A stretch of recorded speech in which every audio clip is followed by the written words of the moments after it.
नमस्कार, आप सभी का मेरे चैनल में स्वागत है।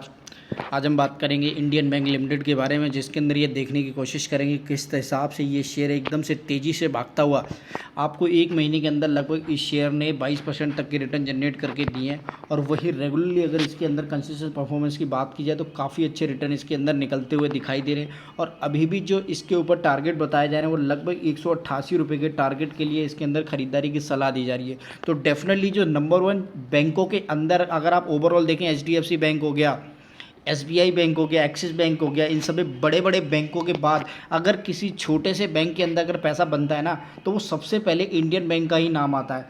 इंडियन बैंक के अंदर बहुत बड़े बड़े लोगों ने इसके अंदर अपनी इन्वेस्टमेंट की हुई है।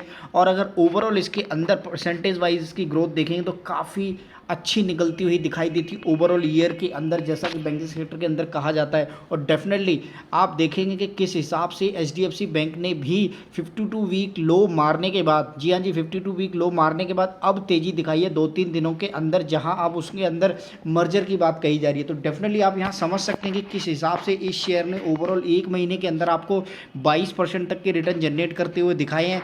और वहीं आगे आने वाले टाइम में भी ये आपको 188 का लेवल दिखा सकता है। और यहाँ पर अगर हम देखने की कोशिश करें तो लगभग इसके अंदर आप देखेंगे इसने जो प्रीवियस अपना हाई बनाया वो लगभग 188 और 90 रुपये का ही हाई बना, और वहाँ पर ये दोबारा से आपको आने वाले टाइम में पहुँचता हुआ दिखाई देगा। तो डेफिनेटली आप ये बात आराम से कंसिडर कर सकते हैं कि इस शेयर के अंदर ग्रोथ है। हाँ जी, ग्रोथ है। बैंकिंग सेक्टर के अंदर डेफिनेटली धीरे धीरे ग्रोथ आती है, खासकर छोटे मोटे शेयरों के अंदर और छोटे बैंकों के अंदर जो ग्रोथ बनी हुई है वही रीज़न है कि इस शेयर के अंदर कंसिस्टेंट परफॉर्मेंस तरीके से आप ईयरली वाइज इसके अंदर जो एक्सपेक्टेशन है वो आराम से फुलफिल कर सकते हैं। 40 से 50% तक के रिटर्न यहाँ पर आराम से आपको निकलते हुए शेयर के अंदर आ रहे हैं।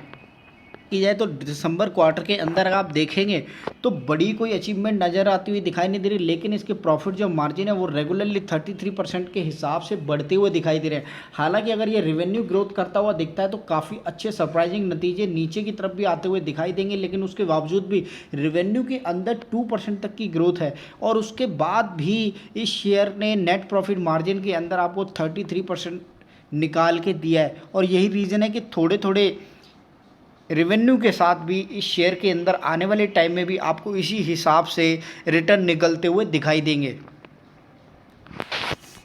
इसके अंदर ये कहा जा रहा है कि किस तरह से इंडियन बैंक के अंदर 220 रुपये के टारगेट के लिए इसके अंदर खरीदारी की सलाह दी जा रही है। हालांकि यह जो प्रेडिक्शन है वो एक महीने पुरानी है। जो अभी नई प्रेडिक्शन जो आती हुई दिखाई दे रही है वो 188 की प्रेडिक्शन आती हुई दिखाई दे रही है, जिसके अंदर इसके अंदर आपको 188 के लेवल आराम से आमने सामने अगर आप यहाँ 220 को और 188 को कंपेयर करते हैं तो डेफिनेटली ये समझ सकते हैं कि आपको इन दोनों के बीच में ये लेवल कभी भी दिखाई दे सकता है। अभी यह शेयर 162 रुपये पर चलता हुआ दिखाई दे रहा है और आने वाले टाइम में आपको 220 और 188 रुपये के बीच में आराम से ये शेयर आने वाले टाइम में आपको ग्रोथ करता हुआ दिखाई देगा।